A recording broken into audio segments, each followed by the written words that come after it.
آج کا جو ہمارا موضوع ہے وہ ہے قربانی کے نام پر ریاکاری کا فروغ۔ تو ناظرین، یہ گزشتہ کوئی 2 سال پہلے میں نے کالم لکھا تھا، تو موجودہ صورتحال پر ابھی بھی ویسے ہی فٹ بیٹھتا ہے۔ آج میں ایک خبر پڑھ رہا تھا کہ قربانی کے گوشت کی تقسیم کے مسئلے پر 3 بھائیوں کی آپس میں لڑائی ہوگی اور ایک بھائی جو ہے نا وہ قتل ہو گیا۔ تو قربانی کے نام پر جو ہم قربانی کر رہے ہیں اس سے ہمیں کیا سیکھنے کو ملتا ہے؟ کیا ہم اپنے انا کی قربانی کرتے ہیں یا ہمیں صحیح قربانی کے جذبے کا علم ہوتا ہے؟ تو ناظرین، آپ کو وہ اپنا گزشتہ لکھا ہوا کالم سناتے ہیں۔ گزشتہ برسوں کی طرح اس بار بھی عید گزر گئی، لاکھوں جانور قربان ہوئے، لذیذ ترین پکوانوں کا سلسلہ ابھی جاری ہے۔ باحیثیت افراد نے اپنے شوق کے مطابق مہنگے ترین جانور قربان کیے۔ اللہ سب کی قربانی قبول کرے، آمین۔ سماجی رابطے کی ایک ویب سائٹ پر دیکھ رہا تھا کہ ایک صاحب نے 1 کروڑ کا ایک جانور خریدا جس کی خوب تشہیر ہو رہی تھی۔ اسی طرح دیگر کئی صاحبان بھی لاکھوں مالیت کے جانور خرید کر تشہیر کا حصہ بن رہے ہیں۔ در حقیقت یہ سب اپنے شوق کو پورا کر رہے تھے۔ قربانی ایک دکھاوا، شوق یا فرض؟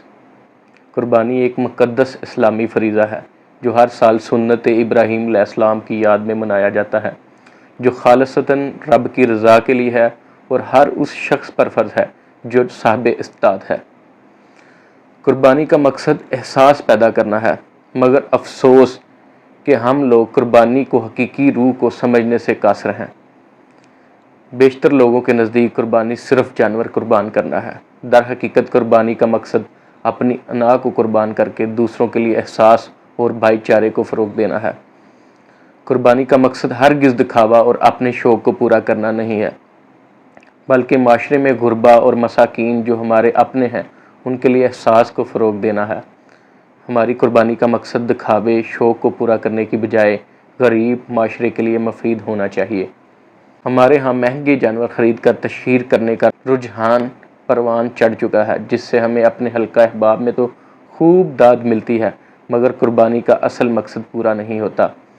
ہم اسی رقم سے زیادہ جانور خرید کر زیادہ گوشت بھی تقسیم کر سکتے ہیں، اور یہ بھی ممکن ہے اس میں سے کچھ رقم مساکین کی ضروریات کو پورا کرنے میں صرف کر دیں۔ قربانی کی روایت ان مساکین کی محرومیاں دور کرنے کے لیے تھی جو سارا سال اچھی خوراک حاصل نہیں کر پاتے، مگر یہاں تو سب الٹ چل رہا ہے۔ سماجی رابطوں کی ویب سائٹ اور میڈیا پر مہنگے جانوروں اور مہنگے کھانوں کی اتنی تشہیر ہو رہی ہے جس سے معاشی لحاظ سے کمزور افراد محرومیوں کا شکار ہو رہے ہیں۔ ناظرین، فرض کریں اگر پاکستان بھر میں 50 لاکھ جانور قربان ہوئے ہیں اور ایک جانور کی اوسط قیمت 50,000 لگا لیں، ان کی مالیت 2 خرب 50 ارب روپے بنتی ہے۔ بات گوشت کی تقسیم کی ہو تو میں اس تقسیم کے طریقہ کار سے ہرگز مطمئن نہیں ہوں۔ گوشت اصل حقداروں تک پہنچتا ہی نہیں، بلکہ چند گروہ متحرک ہوتے ہیں جو جگہ جگہ سے گوشت اکٹھا کر کے مختلف ریستورانوں میں بیچ دیتے ہیں۔ فرض کریں میں غلط ہوں، گوشت کی تقسیم ٹھیک ہو رہی ہے، گوشت آخر کتنے دنوں تک چلے گا؟ چند دنوں میں اس کی باقیات نالوں میں بہہ جائیں گی۔ اگر ریاست مضبوط ہو اور قربانی کا نظام اپنے ہاتھ میں لے، اس رقم سے نہ صرف قربانی کر کے یونین کونسل کی سطح پر گوشت حقداروں تک پہنچایا جا سکتا ہے، بلکہ کچھ رقم سے غریب بچیوں کی شادیاں، غریب طبقے کے لیے رہائشی کالونیاں اور چھوٹے چھوٹے کاروبار وغیرہ جیسے کام سر انجام دیے جا سکتے ہیں، جس سے نہ تو لوگ بے جا گوشت کھا کھا کر بیمار ہوں گے اور نہ ہی گلی محلوں میں جانوروں کی باقیات کی بدبو پھیلے گی، اور نہ ہی گوشت کی تقسیم کا مسئلہ رہے گا، بلکہ سنت ابراہیمی کو اصل روح کے مطابق لاگو کر کے لاکھوں لوگ خوشحال ہو سکتے ہیں۔ آج ہم اپنی غلط پالیسیوں اور جامد سوچ کی بدولت معاشی کسمپسری کا شکار ہیں۔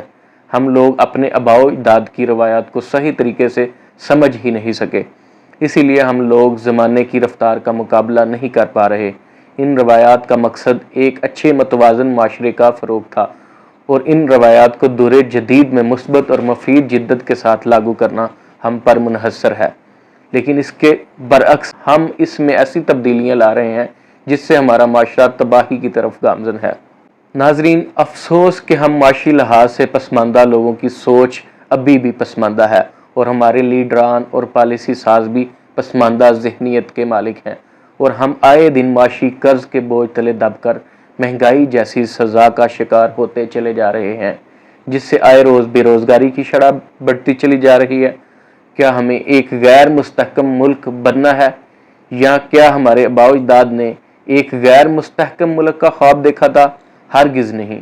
ناظرین، ذرا سوچئے۔